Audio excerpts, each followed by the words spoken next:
he did go ahead and take a few hours of charge.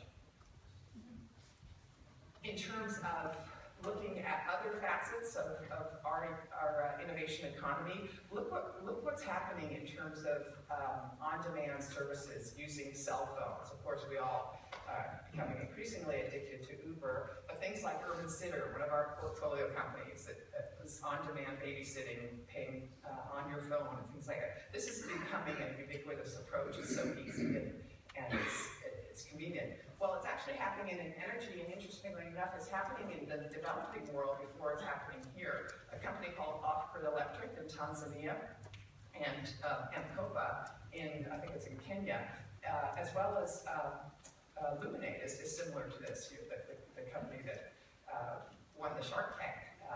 These are companies that are using cell phones for on-demand solar service to allow people that don't have electricity to have electricity and eliminate the use of kerosene lamps and things like that. These are companies that are growing fast. I think Off-Grid Electric will have 200,000 users by the end of this year. So this is again a parallel development to the on-demand transition that we're seeing in other industries. And then finally, you're beginning to see policy becoming more transparent in this industry. What this shows you is Bainbridge Island is an island right next to Seattle, where a lot of people that work in Seattle live.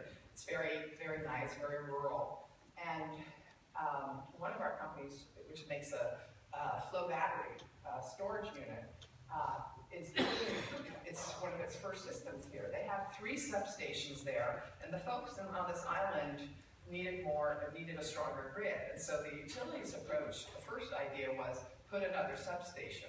The citizens said, we don't want another substation. We like the feeling of our island, and we don't want that. And so what's going to happen instead is that they're going to put a storage system at one of the substations to allow it to store energy and serve the growing needs of this island without having to build an expensive and unpopular substation.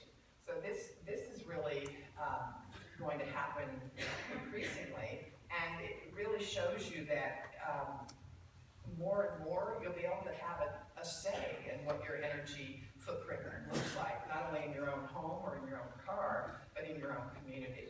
And that's very, very powerful, because there's no shortage of pot shots taken at our industry.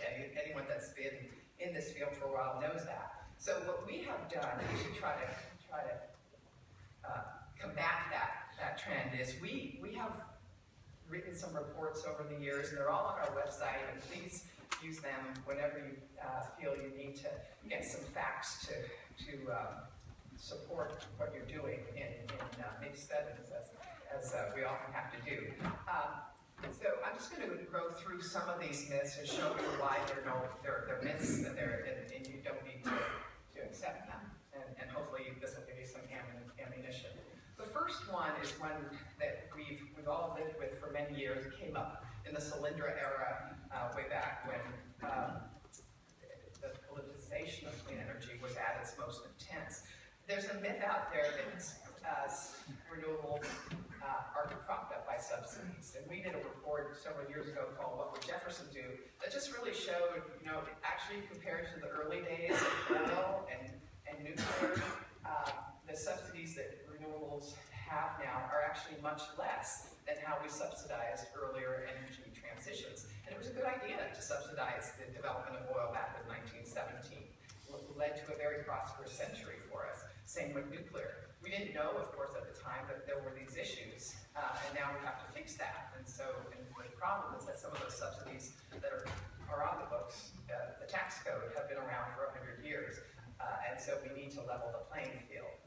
So this is one that we're making great progress in terms of getting people educated. But I just have to tell you a quick story.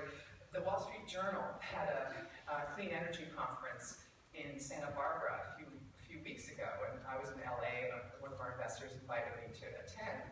And so I went just for a day for the dinner and the next morning. And it was very nice to just be at the dinner, I was in the front row because I got there late, just relaxing, having a wonderful time, a beautiful setting. And then the panel started, and it was a woman named Kimberly from the editorial board of the Wall Street Journal, and Tom Werner, who's the CEO of SunPower, one of the leading solar companies. We sold the company to them several years ago, Powerlight.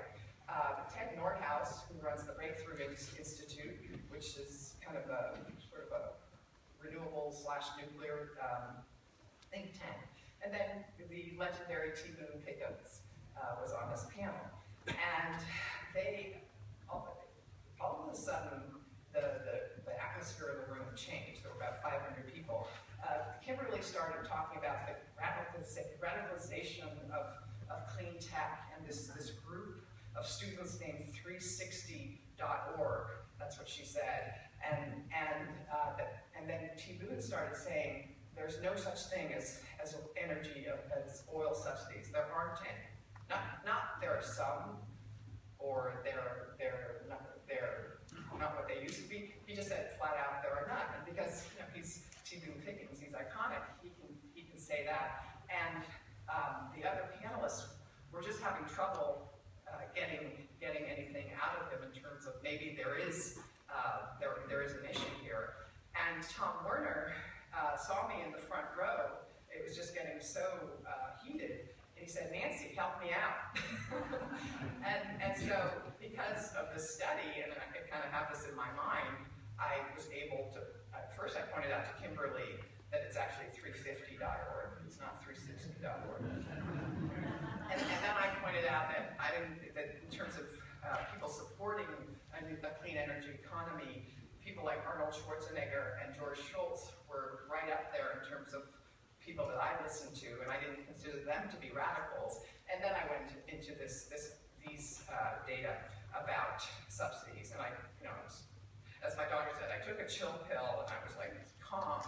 And then the whole event kind of broke up after that, and there was sort of a intellectual brawl, but it was good because it got people talking. And then the next day, what was interesting, I thought I had like this much impact. We led a climate change luncheon, and we had a big table, full table of participants, and there's this older man walking around the tables, and I heard someone say, "Where's Nancy?" And it turned out it was T. Boone Pickens. He wanted to join our table because he hadn't had that discussion in a while, and so we didn't have any room, but he came and joined us, and we had a more in-depth discussion. It was all very calm and civilized. But it's really, I just tell the story just because you never know when you're going to be in a position like that. And so I told this to our CEO at Solar City, Lyndon Rive. I said, I had to help Tom Werner. And he said, oh, well, I'm glad you helped him, but I have a lot of information on my cell phone. I just whip out my cell phone. So whatever it takes to have these facts, it really is important. Another myth is that clean tech is hyper-partisan, and I think this will be very interesting as we enter a next presidential cycle. This again is not true. We did a study a few years ago. Some of the fastest growing states in terms of clean tech jobs are red states. And so today, the three biggest win states are Iowa, South Dakota, and Kansas. Not all of those are, whether it's red, blue, or purple, clean tech is creating so many jobs that we are really entering a period where we don't have this partisan edge. And yesterday, at a much less important conference, the Bloomberg conference in New York City on clean tech, and I think we all made the right decision to be here, they had Al Gore and the head of the Green Tea Party give a speech, and I just saw a little snippet. The woman from the Green Tea Party said, I don't agree with Al Gore on anything, but I accept that solar and wind are good for America. So I think we're going to see this myth busted very emphatically in this next political season. Now, another myth is that solar and wind raise electricity prices. That if you implement RPS, if you implement too much renewables, you're going to pay for it in terms of your electricity bills. Again, this is a report we just did last month, again on our website. It just isn't true. We looked at data crunched numbers over a decade, and what we saw is that actually the leading states, those that lead with renewables, the top 10, and the laggards, the bottom 10, they're all about, and the average, they're all about the same, but leading renewable states have slightly lower average electricity prices. And so this nonsense that, the sky is falling, that you're going to pay through the nose if you go renewables, just isn't borne out when people actually do the analysis. And so this is something that we're very pleased to see kind of get the data into the hands of folks and be able to articulate the economic benefits, not just the climate benefits of going renewables. There's also in our own industry, and as entrepreneurs, you often feel this, there's also a myth that is financing of clean energy will take care of everything. And while we have seen that the solar lease and the PPAs have transformed the accessibility of renewables, it isn't just that. The work that you're doing in this room and your companies, we need it all. We need high capital investments. If we had had a rule that we can't make capital-intensive investments, what would Antonio and I have done? Would we have invested in Tesla? We would have missed that. People originally thought that trucks and lots of installers, that wasn't a venture deal, that you shouldn't invest in that. Well, that would have eliminated companies like SolarCity. And today, we're actually in a hardware moment, and I was pleased to see some of the companies that are competing today.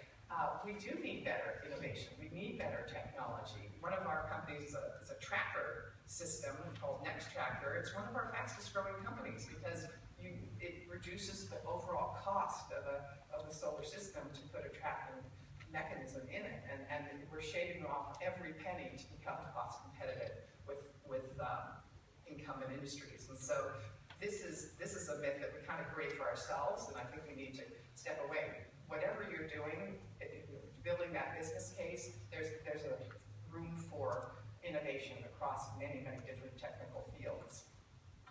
Another myth, we're small and marginal. I'm not going to spend a lot of time on this one, but basically, look at this. Solar and wind accounted for over 50% of all new generation. In 2014, 6 gigawatts of solar PV, up 30% from 2013. These numbers, if you carry them out a few years, are going to fundamentally transform the energy landscape in our country. And you're going to see, just as we've seen in some states, where the minority becomes the majority, you're going to see that start to happen in different regions of the United States. And that's significant. Since we all just got through March Madness, I thought I'd just kind of sum this up by saying that really clean energy is moving from kind of the Georgia states and Wichita states that we've kind of been in, and we are going to be the Wisconsins and the Dukes of tomorrow. I mean, I can see this, you see these kinds of trends, and that gives us a whole new political power as well as access to capital markets. Speaking of access to capital markets, it's also a myth. Everyone always says, oh, solar, it's for rich people. It's not for the masses. Again, it started that way, as many innovations do. They're usually expensive, and not everyone can afford them in the early cycles. But we passed that point long ago, and actually, in Tesla's case as well, we're moving down that path to become more and more affordable. But in terms of where we are with solar PV, over 60% of installs are in neighborhoods that have a median income of $40,000 to $90,000, which is not a rich demographic in most places. This is a tool, an energy source that is becoming accessible to all walks of life in this country, and that's very important in terms of our growth prospects. There's also a myth that we don't create jobs. Look at this chart. We just picked a few of the regional companies around us that started around the same time as SolarCity, and we also had Tesla. So Twitter, Dropbox, Twilio, and of course we love those companies. We could not live without them. But look what happens in 2012, 2013. Look at the fact that SolarCity and Tesla now employ, this is actually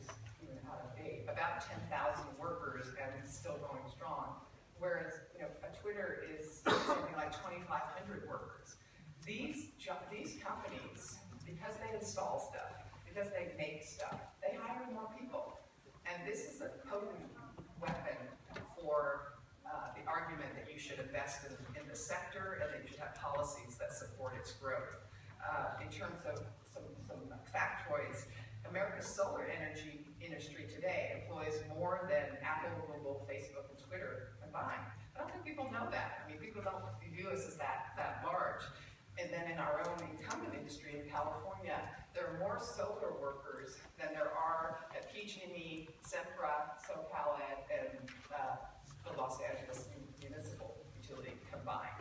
So we're really seeing some very major demographic shifts in our labor profile in this industry, which again will help to mainstream. We also look more like America, and you've all read about some of the problems in our region of the tech industry not being diverse and not really representing the ethnic background of a state like California. The workforce of Solar City, 42% non-white. There's a huge ethnic diversity in this emerging industry, and this industry is a ticket to the middle class for people that didn't go to college necessarily, that didn't have the advantages that we had. And this is a very, very powerful part of our industry that really is just beginning to be recognized. More locally, look at this chart.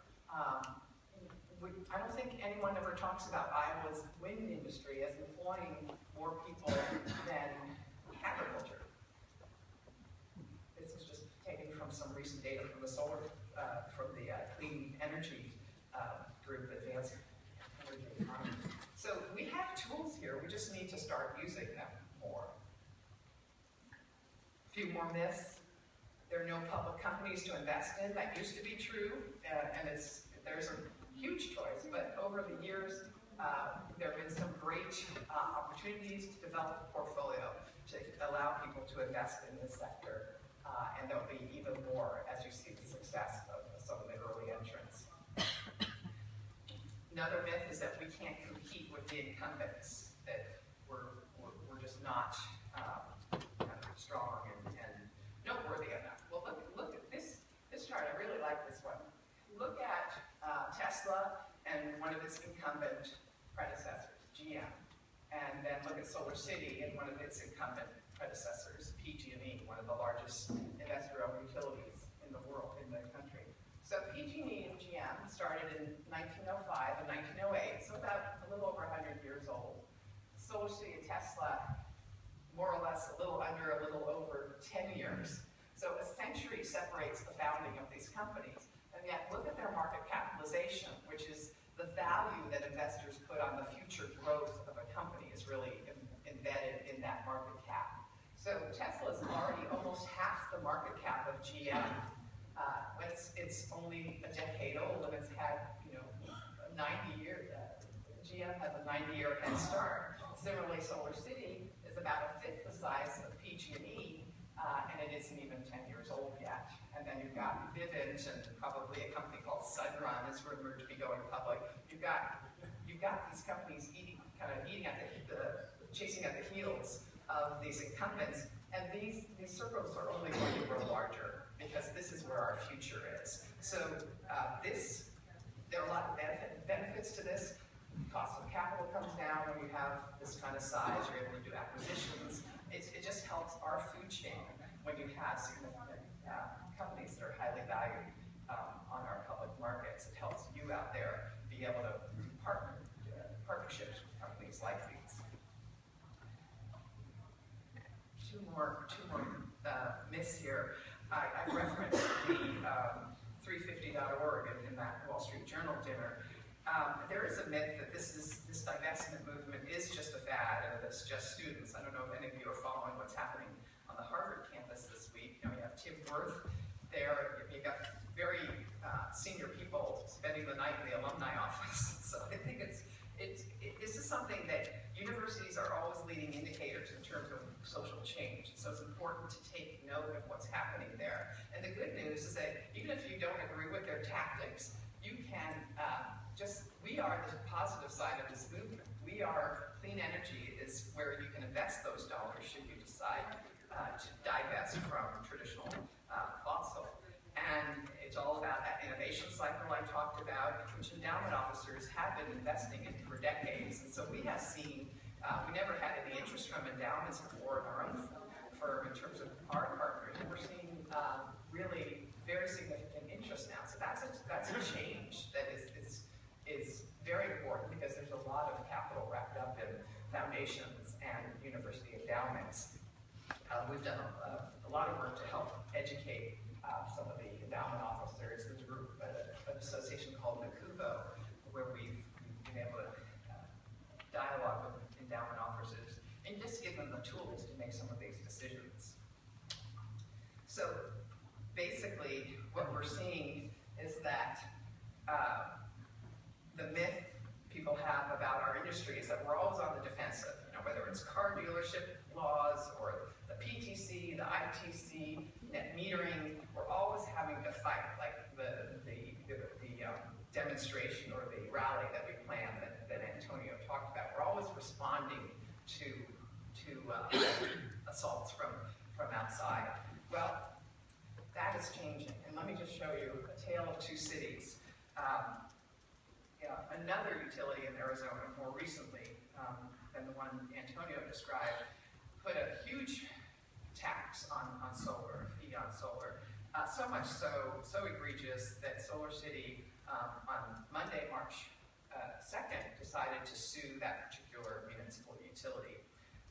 Salt River Project, that's in Tempe, sort of near Phoenix.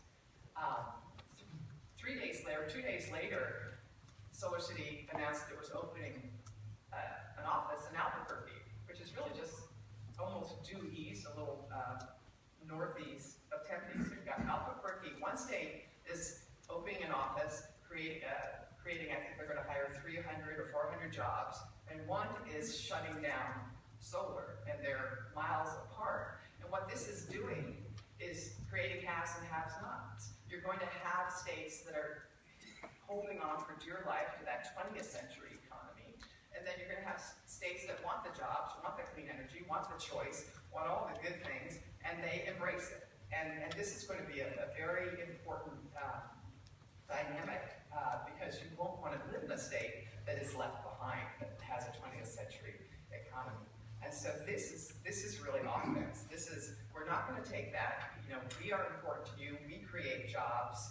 We give your consumers what they want. We don't tell them what to do.